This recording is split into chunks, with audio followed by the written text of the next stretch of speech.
Kalau tahun lepas kita beli botol air di harga dia RM10, tahun ni botol air yang sama ini bernilai RM73.50. Gila ke tak gila? Assalamualaikum warahmatullahi. Selamat datang kembali ke channel Syukri Saham Global. So hari ini kita akan discuss tentang inflation Turki. Okey, isu tentang inflation di Turki ini saya dah pun buat video sebelum ini tentang keadaan ekonomi dan inflation di Turki yang terus meningkat dan meningkat. So laporan terbaru inflation Turki yang dikeluarkan dalam minggu lepas menunjukkan inflation Turki year over year meningkat 73.5% tahun ke tahun. So inflation kalau berada di atas daripada 50%, ia dikenali sebagai hyperinflation. Dan inilah yang sekarang berlaku di Turki, iaitu Turki menghadapi hyperinflation. Alright, so apakah yang menyebabkan Turki berada dalam keadaan hyperinflation? Dalam video-video yang lepas saya dah explain apakah faktor yang menyebabkan Turki menghadapi inflation yang begini tinggi. Anyway, bagi kawan-kawan yang maybe tak berkesempatan untuk tengok video-video yang lepas, jadi inflation di Turki ini disebabkan oleh polisi ekonomi daripada Erdogan itu sendiri. Iaitu Erdogan ini polisi dia ialah pro-growth, pro terhadap pembangunan, pro terhadap peningkatan dalam ekonomi, yang mana ini ialah polisi yang sangat-sangat bagus sebenarnya. Iaitu dengan kerajaan Turki berbelanja besar tahun demi tahun, especially-nya untuk pembangunan infrastruktur di Turki. Dan of course untuk menjayakan objektif ini, pembangunan infrastruktur yang pesat ini, of course kerajaan Turki perlu membuat pinjaman. Turki akan meminjam daripada negara-negara luar, investor-investor luar, dan of course semakin banyak pinjaman yang dibuat, maka semakin tinggi sebenarnya interest rate itu, kerana investor beranggapan bahawa ini adalah risky. Ini adalah sesuatu yang sangat-sangat berisiko untuk jangka masa panjang. Jadi kebiasaannya semakin besar pinjaman itu, maka semakin tinggilah interest rate-nya, kerana kebimbangan investor terhadap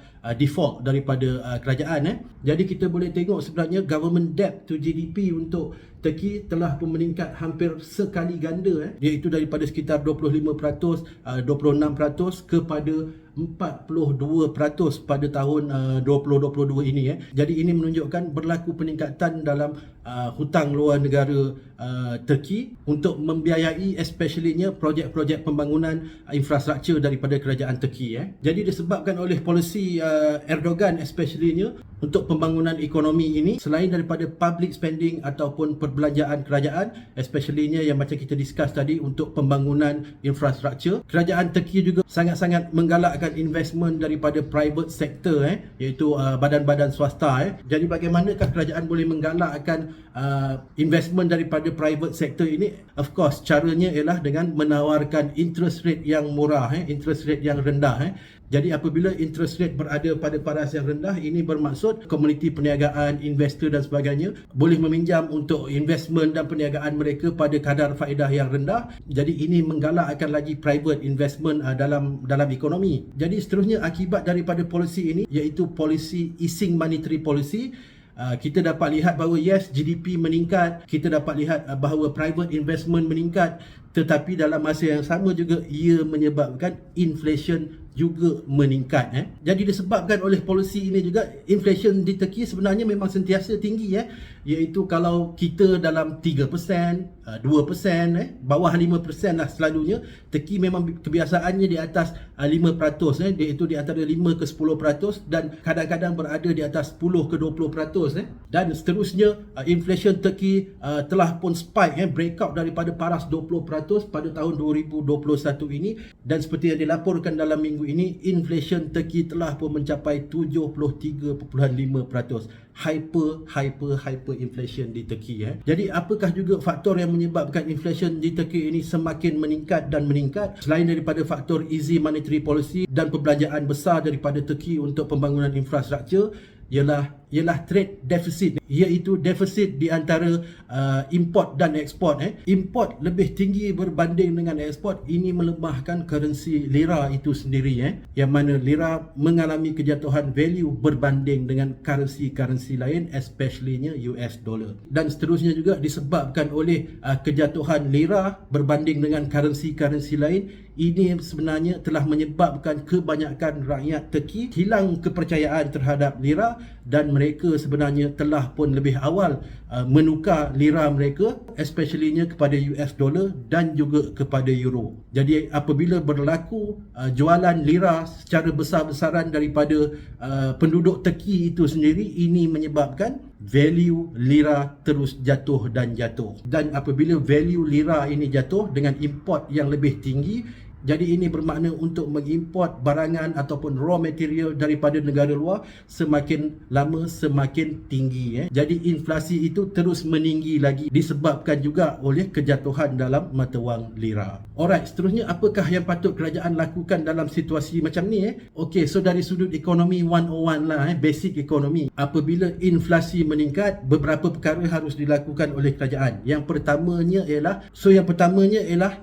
fiscal policy, iaitu polisi perbelanjaan kerajaan, yang mana kerajaan sepatutnya memperlahankan public spending, especially-nya untuk projek-projek yang tak perlu, projek-projek pembangunan yang tak perlu. Jadi ini juga dapat memperlahankan sedikit inflasi daripada terus meningkat. Dan seterusnya juga dari sudut monetary policy, inflation hanya boleh dipadam dengan meningkatkan kadar faedah. Tetapi nampaknya Erdogan memilih jalan yang terbalik, iaitu sewaktu inflasi semakin meningkat dan meningkat, tetapi mereka menurunkan lagi kadar faedah di Turki. Dan kerana pandangan Erdogan, sebenarnya kenaikan dalam interest rate akan menyebabkan lebih inflasi, yang mana ini ialah teori ekonomi yang agak berlawanan daripada teori ekonomi yang kita ketahui. Dan kalaupun betul apa yang cuba dilakukan oleh Erdogan ini, iaitu menurunkan kadar faedah sewaktu inflasi meningkat, sekarang dah pun masuk setahun ataupun setahun lebih, isu inflasi di Turki ini tak reda-reda, sebaliknya semakin meningkat dan terus meningkat. So pada setakat ini, apa yang dilakukan oleh Erdogan ini melalui polisi ekonomi dia, polisi kewangan dia adalah sangat-sangat tidak berkesan. Dan siapakah yang menjadi mangsa akibat daripada kesilapan dalam polisi kewangan ini?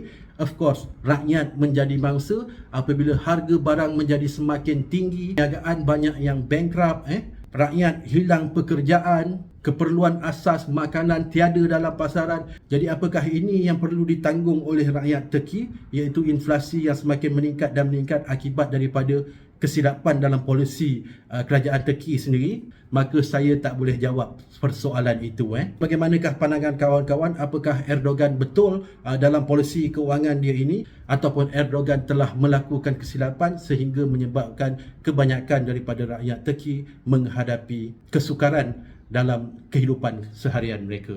Alright, so itu ialah update tentang ekonomi dan inflasi di Turki. Saya harap perkongsian ini bermanfaat. Kita jumpa lagi dalam video seterusnya. Assalamualaikum.